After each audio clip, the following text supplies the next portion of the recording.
Ever find yourself just wishing your brain had a bit more juice? Wow. Like you could remember things faster, really focus, stay sharp all day. Oh, absolutely. I think everyone feels that way sometimes. That drive for better cognitive function, it's pretty universal. Yeah. And the exciting thing is science is actually showing us loads of ways to get there. It's less about just being born smart and more about, how we actually treat our brains. Exactly. We've been digging into some really interesting research, and our mission today, basically, is to sift through it all and pull out the top. What is it, 20? 20. Yeah, 20 science-backed ways to really boost your brain power. Sounds good. Like a user manual for the mind. Kind of. Think of it as your personal upgrade guide. Doesn't matter if you're studying, working, or just curious. It's about unlocking that mental potential. So let's dive in. Okay, so if we're talking optimizing the brain, where do we even start? What's the absolute foundation? Well, the research we looked at, it kept coming back to one thing, something really fundamental: sleep. Ah, yes. Sleep, the non-negotiable. It's almost framed as like the brain's nightly reset button. Or maybe it's maintenance cycle. That's a great way to put it. See, while you're awake, your brain's working hard, right? Yeah. And it produces all this metabolic waste, like tiny bits of trash. Okay. During deep sleep, the system called the glymphatic system, it kicks in. Think of it like the brain's plumbing or cleaning crew. It flushes out all those toxins. Wow. Okay. So it's not just resting, it's actively cleaning house. Exactly. Super active. And besides the cleaning, sleep is crucial for memory consolidation, taking all the stuff you learned or experienced during the day. And kind of filing it away, making it stick. Precisely. It helps turn short-term memories into long-term ones. It's like hitting the save button on your day's experiences. Right. And if you don't get enough sleep, Yeah. if you skimp on it. Well, the effects pile up pretty quickly. Imagine your phone on low battery, it gets slow, laggy, apps crash. Yeah. Frustrated. It's similar for the brain. Lack of sleep messes with your focus, your attention span, decision-making, even your mood regulation. You get more irritable. Okay. So quality sleep is essential maintenance. What's the target then? How much do we actually need? The general consensus, and what our sources point to, is aiming for about 7 to 9 hours per night, for most adults anyway. 7 to 9. But it's not just the number of hours, is it? Like, quality matters too. Oh, hugely. Quality is just as important, maybe even more so. You want that deep, restorative sleep. So how do you improve the quality? Any tips from the research? Yeah, a few key things came up. First, screens before bed. That blue light they emit, it messes with melatonin, the sleep hormone. So try to avoid screens for, say, an hour before you turn in. Okay, put the phone away. What else? Your sleep environment. Make it really dark, cool, and quiet if you can. Signals to your brain it's time to wind down. Dark, cool, quiet. Got it. And maybe the biggest one, consistency. Try to stick to a regular sleep schedule. Go to bed and wake up around the same time each day. Even on weekends. Ugh. Yeah, ideally, even on weekends. It helps regulate your body's internal clock, your circadian rhythm, leads to much better sleep overall. Okay. Prioritize sleep, make it consistent, create the right environment. Makes total sense. So sleep is foundation number one. What's another big lever we can pull? Let's talk about moving your body. Exercise. We all know it's good for us physically, but the benefits for the brain are just profound. Right. It's not just about muscles and heart health. It directly impacts the brain. Directly. It's like nourishment for your neurons. The research we saw kept mentioning this compound, BDNF. Yeah. Brain-derived neurotrophic factor. Yes. BDNF. Think of it like miracle grow for your brain cells. Seriously. Miracle Grow. Okay, I like that. It's a protein that helps neurons grow, survive, and crucially form new connections. It's vital for synaptic plasticity. Which is basically the brain's ability to learn and adapt, right? To rewire itself. Exactly. And exercise is one of the best natural ways we know to boost BDNF levels. So moving our bodies literally helps our brains build stronger connections. That's amazing. It really is. And you don't necessarily need to become a hardcore athlete. No. The sources pointed out that even just 30 minutes of brisk walking most days can make a noticeable difference. Better memory, sharper focus, even helps with creativity. Just walking. That's accessible. Totally. Next time you feel stuck on a problem or just mentally fuzzy, try stepping away and going for a walk. It might be the best thing you do for your brain right then. Good tip. So we've covered sleep and exercise. Foundational stuff. What about fuel? What we eat must matter. No, absolutely. Your diet is critical. Think about it. Your brain is incredibly greedy for energy. Greedy. How so? Well, it's only about 2% of your body weight, but it uses around 20% of your total energy. It needs constant, high-quality fuel. 20%, wow.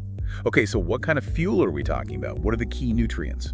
Several big ones. Omega-3 fatty acids are crucial. They're part of the structure of brain cell membranes. You find them in things like salmon, walnuts, flax seeds. Right, the healthy fats. Exactly. Then there are antioxidants. They protect your brain cells from damage, kind of like rust-proofing. Think berries, blueberries, raspberries, also dark chocolate in moderation. Dark chocolate, I can get behind that.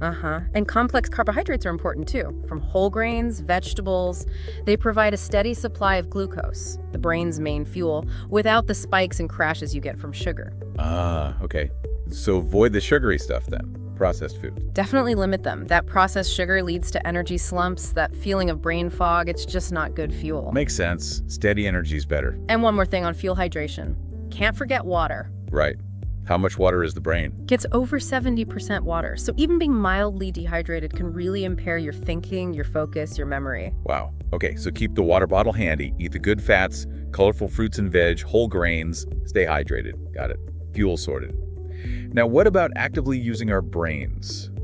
Does learning new stuff help? Massively. This gets into that amazing concept of neuroplasticity. Neuroplasticity, the brain changing itself. Yeah, its ability to form new connections, reorganize itself, basically adapt throughout your life.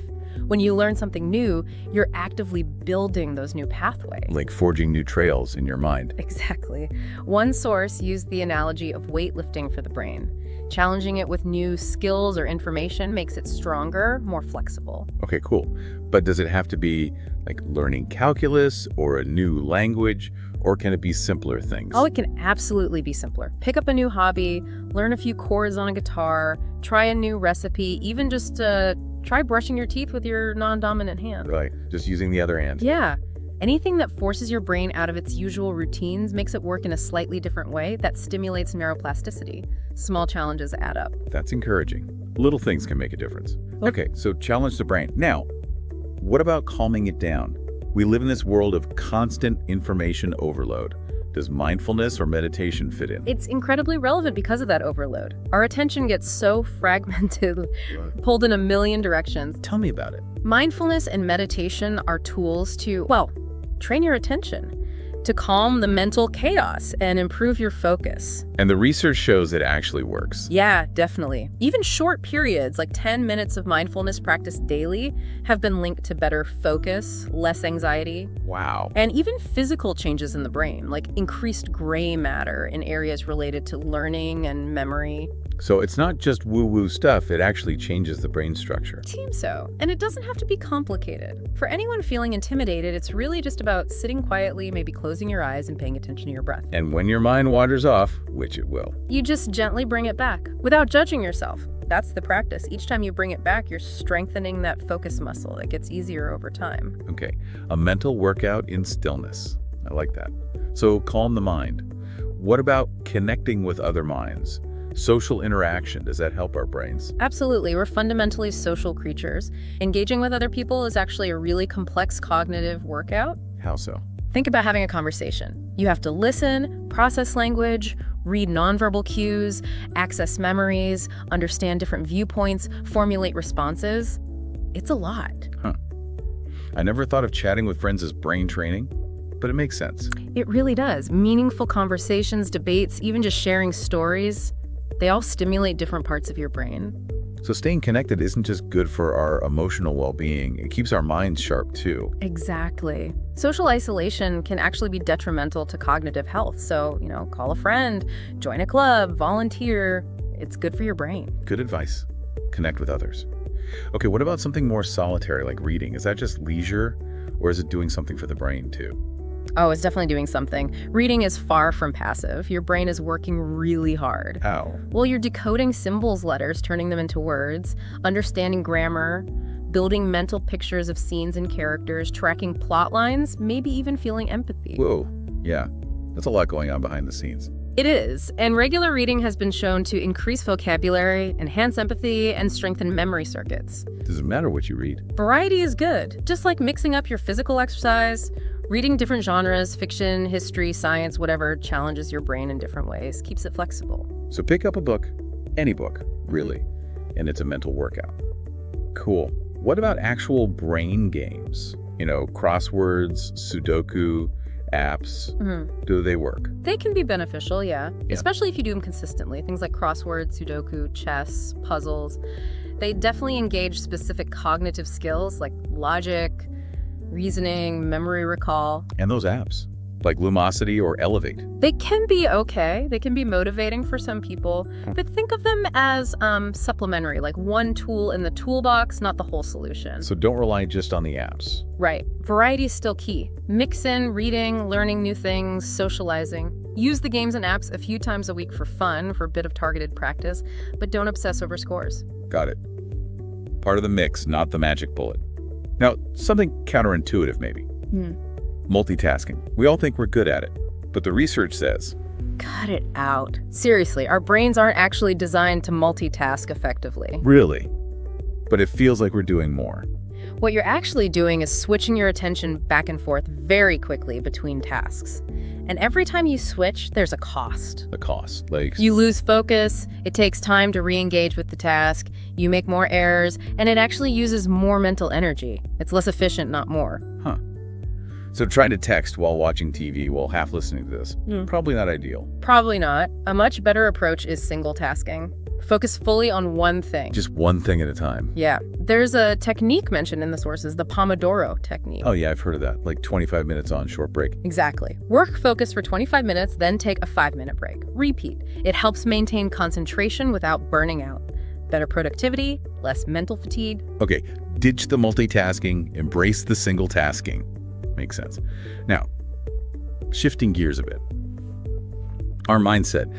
Does positive thinking actually do anything tangible for the brain? It really seems to. The research is pretty compelling. Our thoughts and emotions aren't just floating around. They have a real physical impact on our brain chemistry and even structure. How does that work? Like, what's happening chemically? Well, practices like gratitude, actively focusing on things you're thankful for, can increase the production of neurotransmitters like dopamine and serotonin. Dopamine and serotonin. Yeah. Those are the feel-good chemicals, right? Linked to mood, motivation. Exactly. So cultivating positivity can literally change your brain chemistry in a way that reduces stress, improves mood, and enhances mental clarity. Wow. So how do you cultivate it? Just try to be positive. You can be more intentional. One simple practice is keeping a gratitude journal. Just jotting down, say, 3 things you're grateful for each morning. 3 good things every day. Yeah. It sounds simple, but doing it consistently trains your brain to scan for the positive, to focus on what's good rather than getting stuck on the negatives. It can actually rewire your default thinking patterns over time. That's powerful. Changing your brain chemistry just by focusing on gratitude. Okay, we've covered a lot of ground, major strategies, but there were some bonus tips too, right? A kind of lightning round? Yeah, some quick hits. Listening to music, great for mood, can boost memory, creativity. Nice, easy one. Getting some sunlight, helps with vitamin D production, which is important for brain function. Okay, step outside. Taking short power naps, like 20 minutes, can be really restorative for focus. 20-minute reboot, I like it. Avoiding things that damage the brain, obviously. So limiting alcohol, definitely avoiding smoking. They damage neurons, impair memory. Crucial. What else? Laughing. Find ways to laugh more often. It reduces stress hormones and activates multiple brain areas. It's genuinely good for you. Good excuse to watch more comedies. Totally. And finally, just stay curious. Keep asking questions, explore ideas, never stop learning in small ways every day. Keeps the brain engaged and active. Wow. Okay, so that's 20 different strategies, big and small. From sleep and diet right through to laughter and curiosity. It's quite a toolkit. It really is. And the key thing to remember is you don't have to do everything all at once. That would be overwhelming. Yeah, definitely. Just pick 1 or 2 things that resonate with you that feel achievable right now. Start there. Build momentum. Consistency is what really makes the difference in the long run. Small steps consistently applied. Makes sense. And over time, the idea is you'll start to notice sharper focus, better memory, just feeling mentally clearer. Exactly. It's a journey, not a destination. You're investing in your long-term cognitive health. Pay attention to how you feel as you try these things. That feedback loop is important. Right. So for everyone listening, maybe think about which one of these 20 things feels like the easiest first step, or which one sparked your curiosity the most. Yeah, maybe dig a little deeper into the science behind one of them. The main thing is to be proactive. Your brain health is largely in your hands. Keep exploring, keep learning, keep taking care of that amazing organ.